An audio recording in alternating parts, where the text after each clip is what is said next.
C'est un bataillon d'exploration Xang qui fait la catastrophe du port à bord de l'hydravion. Le prix de la victoire est beaucoup trop lourd. Les visages et les corps expriment une fatigue incommensurable. Le plus dur est à venir. Vaincre Eren. Arrêter le grand terrassement. Le bataillon porte sur ses épaules tout le poids de l'humanité. Une humanité qui, comme chaque membre, n'est pas innocente.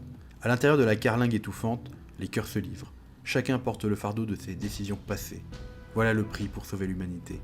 Ce chapitre, dénué d'action, fait la part belle à l'humain dans toute sa complexité. Il n'y a pas de saint, point de héros vertueux au grand cœur, ni d'innocent. Chacun porte et assume le poids de ses propres fautes. Dans l'avion comme sur le bateau, chaque adulte fait face à lui-même et à ses péchés. C'est cela, la fin du monde, l'apocalypse. Le moment où chacun est jugé pour ses fautes. Eren et Ymir, eux, sont en train d'administrer le châtiment. Leur colère s'abat toujours sur un monde qui touche à sa fin. Mais les membres du bataillon comme Kiyomi ou Annie n'ont pas besoin d'un juge. Alors que tout s'écroule et que tout semble perdu, ils se tiennent face à eux-mêmes, affrontant leurs propres démons.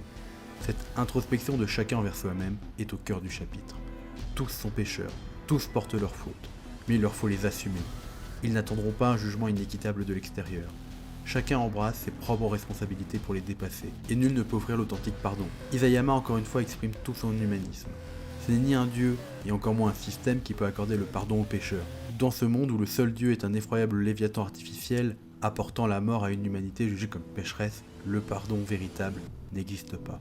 C'est là le chemin vers la maturité, voire vers l'humanité. Il ne reste qu'à assumer ses actes, vivre avec. Là s'achève le chemin de croix de Reiner. Ici s'affiche la détermination de Jean comme la volonté de Connie. Sur le bateau, Kiyomi fait face aux conséquences de ses ambitions et de son avarice et comprend. Comprend qu'il n'y a rien de plus grand que le respect d'autrui.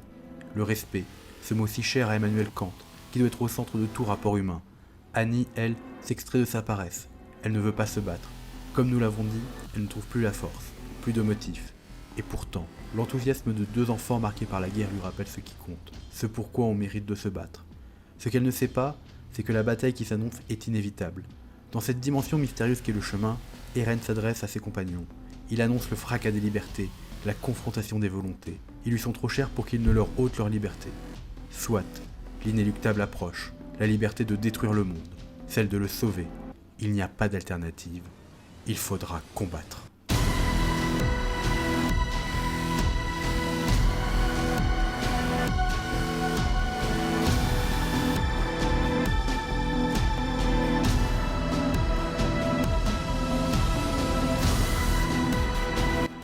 Le chapitre 133, loin de la tragédie du chapitre 132, permet d'offrir ce qui pourrait être le dernier instant de calme avant la tempête finale.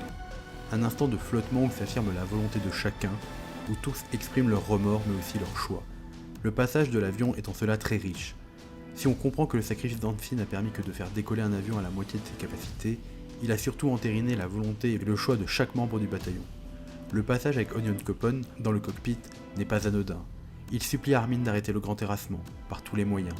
Cette supplique, c'est celle de l'humanité qui s'incarne à travers un personnage qui a toujours, malgré son caractère secondaire, su incarner l'ambivalence de l'humanité. Le passage dans l'avion est au sens littéral un moment de confession où chacun exprime à la fois sa volonté, mais aussi ses regrets. Il est intéressant qu'Isayama ne parle à aucun moment de pardon. Au contraire, il évoque à travers Reiner, Connie, Jean et plus tard Kiyomi, l'idée que ce qui est fait est fait. Il n'y a pas de rétropédalage, pas de retour en arrière. On ne peut pas changer le passé. Il nous faut vivre avec nos erreurs et nos choix. On retrouve l'une des thématiques au cœur du manga, celle qui est au cœur de la catastrophe depuis qu'ils ont pénétré dans la cave de Grisha Yeager. Le poids du passé. L'oppression marre, le fanatisme des membres du renouveau d'Eldia, la peur des nations envers Paradis, la haine de leur propre peuple par les guerriers marres, la décision catastrophique de Reiner, Berthold et Annie, tous les actes qui ont mené à cette catastrophe sont la résultante du poids du passé qui est sans cesse réactualisé. La domination d'Eldia, le cauchemar des oppressions, les ghettos eldiens, la peur et la méfiance, tout cela repose sur un passé que nul n'arrive à solder. À ce moment, dans cet avion volant vers la dernière bataille, le bataillon d'exploration finit le parcours salvateur qui aurait dû être celui de l'humanité. On ne peut pas tourner le dos au passé, comme il ne faut pas être esclave de ce dernier. Il doit être dépassé, non rejeté. Il faut l'assumer et de manière ironique, aller de l'avant. Reiner a conscience qu'il n'y a pas de pardon pour ses crimes. Comme Jean et Connie qui ont dû tuer leurs frères d'armes, leurs compatriotes, peu importe le camp qu'ils avaient choisi, le meurtre est ce crime indélébile dont chacun porte la marque. Mais il est inutile de se replier sur soi, de se lamenter. Il faut solder le passé, en assumer la responsabilité et aller au-delà. Ce que n'a pu faire l'humanité, les jeunes du bataillon sont en train de l'accomplir, concluant ce qui avait été amorcé dans les chapitres précédents. L'échange sur le bateau entre Annie et Kiyomi Azumabito est un écho de ce qui se passe dans l'avion. Kiyomi assume sa responsabilité dans la catastrophe et rappelle à Annie que si le passé est fait, le futur, lui, n'est pas encore écrit. C'est à chacun de prendre ses décisions, vivre dans les regrets passés ou l'assumer et agir. La seule qui reste silencieuse durant ce moment de confession est Mikasa. Il faudra attendre pour que celle-ci prenne la parole. C'est alors que le bataillon d'exploration est projeté dans le chemin. Dans ce lieu où le temps n'a plus cours, il supplie Eren, l'invite à arrêter le massacre. Le voilà, ce point de basculement tant attendu. Celui où la parole pourrait tout résoudre. Celui auquel Armin et Mikasa ne voulaient pas cesser de croire. Mikasa prend enfin la parole. Dans une prière pleine d'émotion, elle lui demande de partager son fardeau avec eux et de revenir auprès de ceux qui lui sont chers. Mais la voix d'Eren résonne dans cet espace hors du temps. Celle-ci échappe aux bulles de dialogue comme pour souligner l'omniprésence et sa puissance. Une voix pareille à celle d'un dieu. L'ultime tentative de dialogue échoue. Eren n'arrêtera pas le massacre. Il continuera d'avancer coûte que coûte. Le monde disparaîtra dans sa fureur. Paradis sera enfin sauvé. Il arrache la liberté du monde pour gagner la sienne. Mais il ne semble pas prêt à ôter celle de ses amis. C'est justement au nom de ceux-ci qu'il prétend faire ce qu'il fait, pour le bonheur et la liberté de ceux qui lui sont chers. Allant au bout de son raisonnement, il leur laisse leur liberté. Donc, la liberté de l'arrêter. On remarquera que cette scène insiste sur le caractère quasi divin d'Eren. Il apparaît à côté d'Ymir, les yeux voilés dans une mise en scène à la fois grandiose et sinistre. À la fois présent devant, mais aussi derrière ses compagnons, comme pour insister sur son ubiquité et donc sa nature quasi divine. Ce qui se joue ici, c'est une confrontation des volontés, celle de détruire l'humanité, celle de stopper le génocide. Ici se joue toute la question de la liberté. On remarque encore une fois qu'Isayama confronte ici deux visions différentes de la liberté, sans que l'une ou l'autre ne soit invalidée. La liberté d'Eren se présente comme une liberté d'indépendance, celle d'agir sans contrainte selon ses préférences. Définition très obscène, Eren fait tout pour acquérir une indépendance absolue dans cet état de nature qu'est le monde. Pour Hobbes, l'état de nature est cet état sans état où l'humanité possède une liberté absolue, mais contrariée par l'absence d'état. Guerre de chacun contre chacun, chaque homme est l'ennemi des autres. Prêt à arracher la vie, et donc la liberté de l'autre, pour pouvoir affirmer la sienne si elle est menacée. Hobbes rappelle que si cet état n'existe pas en tant que période historique, on le retrouve dans les relations internationales entre États, chacun pouvant être considéré comme un individu. N'existant pas de puissance qui régule les rapports, les États sont eux aussi dans un état de guerre permanent où la méfiance et l'attaque sont autorisées au nom de la conservation de soi et de sa liberté. Dans une logique très hobbesienne, Eren a décidé de détruire le monde avant que celui-ci ne le détruise lui et Paradis. C'est là son droit. Au nom de la survie des siens et de leur liberté, il détruira ceux qui les menacent. Par l'acquisition de la puissance de l'originel, il est à même d'accomplir son but. Léviathan cauchemardesque, il devient ce dieu artificiel qui s'abat sur le monde et protège Paradis, lui conférant ainsi une liberté absolue. Devenu Dieu, sa liberté d'indépendance est totale. Mais cette vision de la liberté s'oppose à celle du bataillon qui, malgré les conséquences pour eux et leurs proches, ne peuvent se résoudre au sacrifice de l'humanité. C'est pour cela qu'ils se dressent face à Eren et l'Apocalypse. La liberté dont Hansi fut le parfait symbole est une liberté comme autonomie. L'autonomie est le fait de prescrire à soi ses propres règles, de ne pas se soumettre à des circonstances extérieures. C'est une liberté intérieure, où l'individu décide de lui-même ce qu'il doit faire. L'acte d'Hansi, qui fut la parfaite incarnation des ailes de la liberté, peut se rapprocher de l'impératif catégorique kantien. La liberté s'éprouve dans le choix d'obéir à un impératif moral que l'on s'est soi-même fixé, qui n'accepte aucune exception. Cet impératif catégorique du bataillon, c'est celui qui le guide depuis le début, protéger l'humanité des titans. Qu'importe le sacrifice de soi, le danger ou les conséquences, c'est un devoir moral impérieux. On pourrait penser qu'Eren, en refusant d'arrêter, détruit la liberté de ses amis en les mettant devant un choix cornélien au sens strict du terme, l'affection pour leur ami ou le devoir de sauver l'humanité.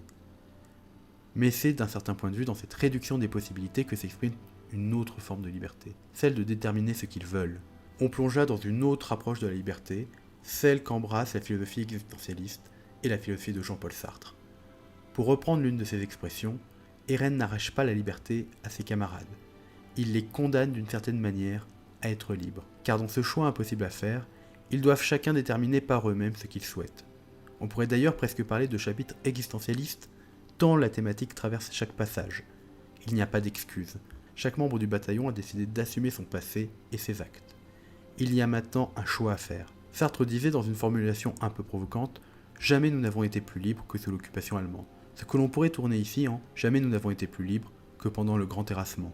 Car dans cette situation donnée, chacun est libre de sa position, de son engagement. En embrassant leur propre culpabilité, en assumant leur histoire, chacun peut s'engager dans la situation librement et faire le libre choix de défendre l'humanité contre leur ami. Une dernière réflexion. On pourrait penser que présenter ainsi, ces deux visions, comme les deux camps, s'opposent nécessairement. Or, c'est une erreur que de croire que la liberté est soit indépendance, soit autonomie. Il reste à voir si Isayama donnera une réponse finale à tout cela ou laissera son lecteur exsangue et plein d'interrogations.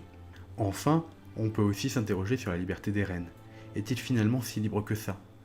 Le visage aux yeux voilés exprimait chez Ymir son statut d'esclave, comme sa déshumanisation. Eren, dans les chapitres précédents, semblait prisonnier de son chapitre originel et d'une rancune toujours présente. Comme il est prisonnier de la peur de voir ses amis en danger, ou même de son propre idéal de liberté. Le Eren enfant aux yeux voilés incarne peut-être le visage d'un homme prisonnier de ses passions contradictoires, son traumatisme, et qui, par la puissance acquise, en devient quasiment déshumanisé. Transformé en monstre apocalyptique génocidaire, il en perd son humanité, prisonnier d'un absolu qui demande à commettre l'impardonnable. Pour reprendre les mots de Philippe Maisetti, ce qui se joue chez Eren, c'est une répétition et une confrontation au traumatisme originel. La mort de sa mère, dévorée par un titan, symboliquement dévorée par un monde trop cruel, gros de son passé, de ses dynamiques et de ses rancunes. Eren ne veut pas que le drame se reproduise. Le traumatisme de la mort de sa mère, c'est celui qu'il veut éviter à ses amis. Non dévorés par des titans, mais dévorés par un monde qui ne veut pas d'eux, qui est prêt à les massacrer par peur, par ignorance et par rancune. La réponse au traumatisme est aussi radicale que ce dernier. Ce monde, il va y mettre fin. C'est la seule solution qu'il voit. Mais le poids n'est-il pas trop lourd, trop chargé? Que faire une fois que cela sera fini? Comment vivre avec le poids de l'anthropocide?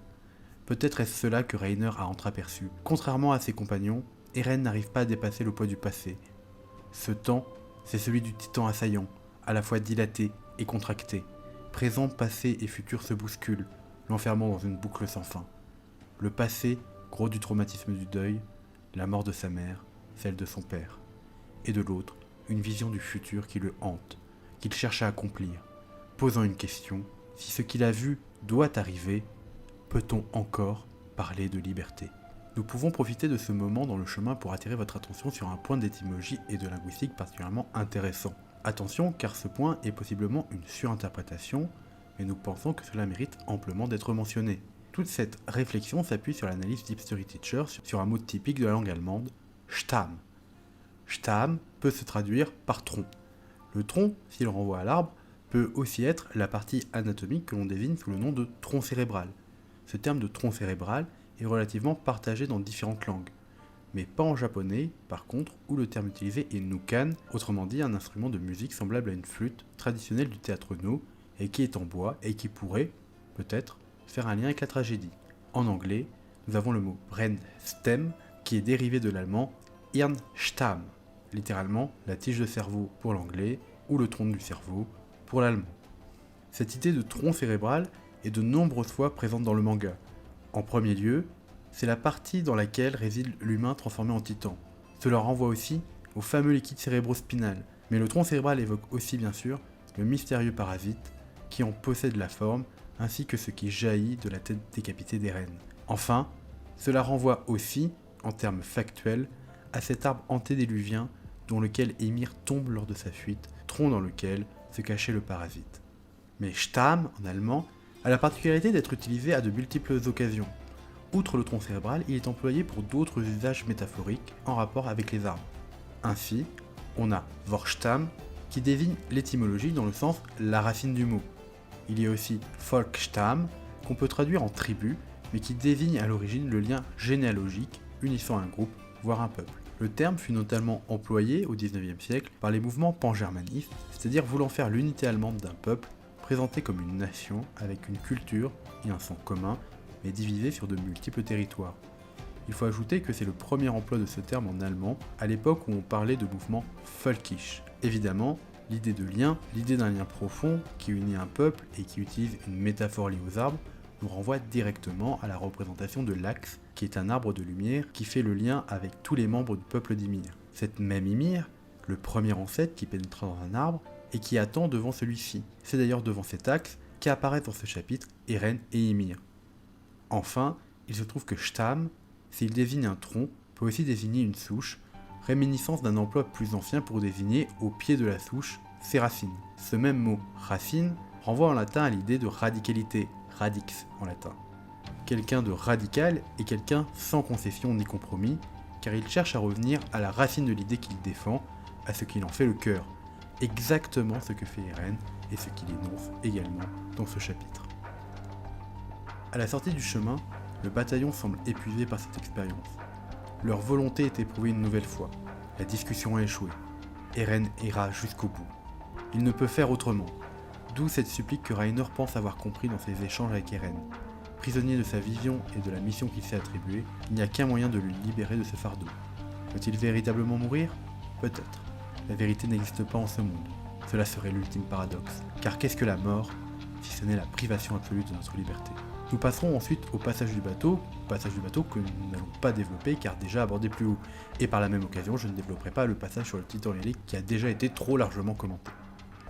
Passons directement à la fin du chapitre où nous découvrons enfin le destin des Eldiens de Revelio. Ces derniers ont détourné un train pour fuir vers la forteresse de Saltoa pour s'échapper avec un dirigeable et... Oula ! D'accord. Je savais qu'Isayama aimait jouer avec les références historiques, mais là, il fait très très fort en nous n'offrant pas une, mais deux potentielles références historiques, toutes les deux liées à l'histoire juive. Alors, avant que certains commencent à s'exciter, je rappelle que si Isayama joue avec les codes et les références historiques, il est impossible de faire un simple parallèle entre le peuple juif et le peuple eldien. Rappelons, premièrement, que les seuls personnages ayant un nom de famille juif sont les Ackerman, un groupe distinct dans la population eldienne de Paradis qui a été victime d'oppression.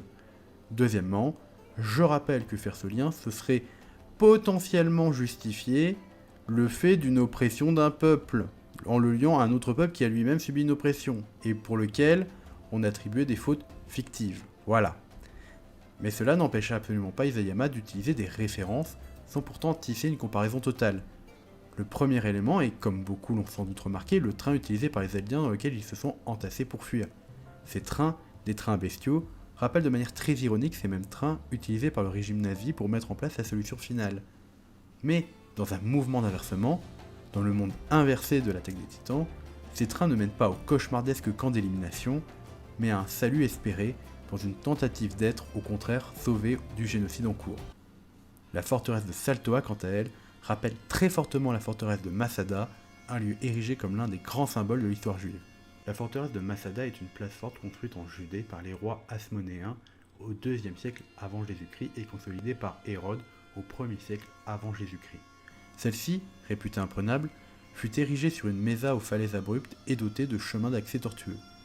Cette forteresse, occupée par une garnison romaine en 66, alors que les Romains occupent la région, est prise par les Zélotes, un groupe de rebelles juifs qui provoquèrent la grande révolte sur le territoire. La forteresse est assiégée durant 2 ans par les armées romaines qui, lorsqu'ils finirent par prendre la forteresse, découvrirent que les bâtiments avaient été incendiés et que tous les habitants s'étaient donné la mort.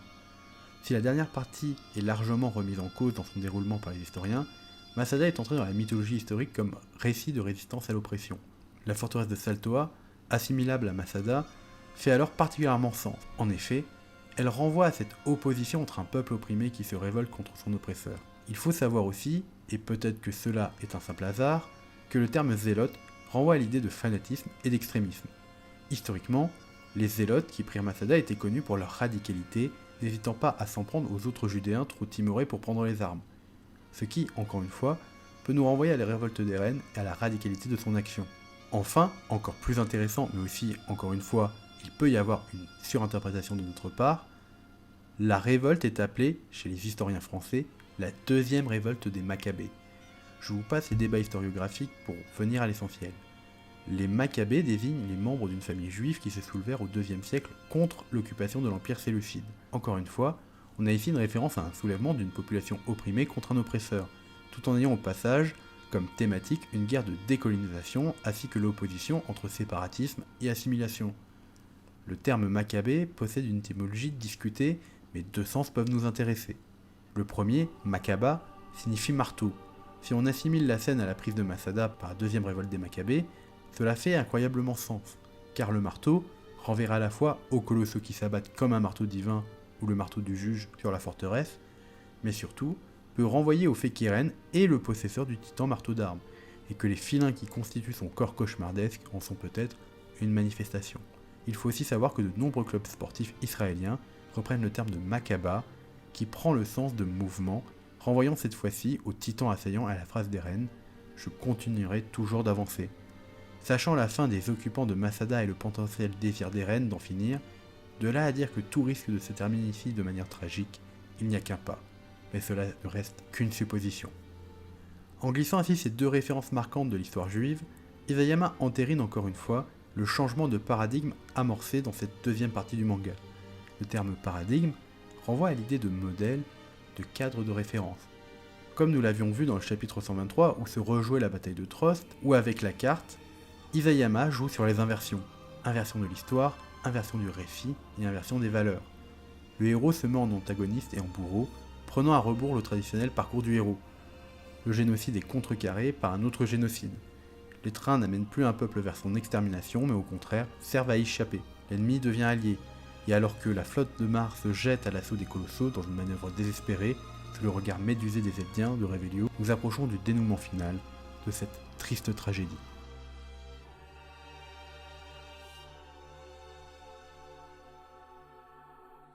Eh mais attendez, j'ai pas oublié quelque chose moi? Ce que vous ne verrez pas dans cette review. Des titres putaclic. Les deux doigts d'olive à expliquer. Les spécialités culinaires des Zouls, la cuisine de Kiyomi expliquée. Eren et Ymir versus The World, la fin du début du milieu expliqué. Annie versus la mouette, la révélation de la fin des piafs expliquée. Des remarques misogynes par le fandom toxique. Ben voilà, hein. Annie, on peut se demander si elle a une tenue républicaine. Hein. Parce que là, c'est moulin. Et des youtubeurs, ça les a déconcentrés. Hein. Voilà, je demande un peu plus de tenue. Hein. On est dans un manga sérieux, et ça, c'est pas correct.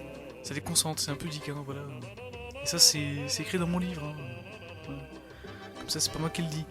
Des arguments virilistes contre Armin de la part de la communauté toxique. Armin, il a un physique de faible. Hein, voilà. Il porte en lui cette humiliation d'être une fiotte. Voilà. Et comme par hasard, il se fait brûler par Bertholdt. Hein. Tu vois, que moi j'ai un corps viril. Hein. J'ai beaucoup de demandes par rapport à mon physique. Et ça, c'est vérifiable. Hein. Une théorie sur les piafs. Je me boufferais bien une volaille moi. 15 minutes de commentaires sur le titan volant. Une théorie sur le parasite. Ah bah non, ça on en a parlé.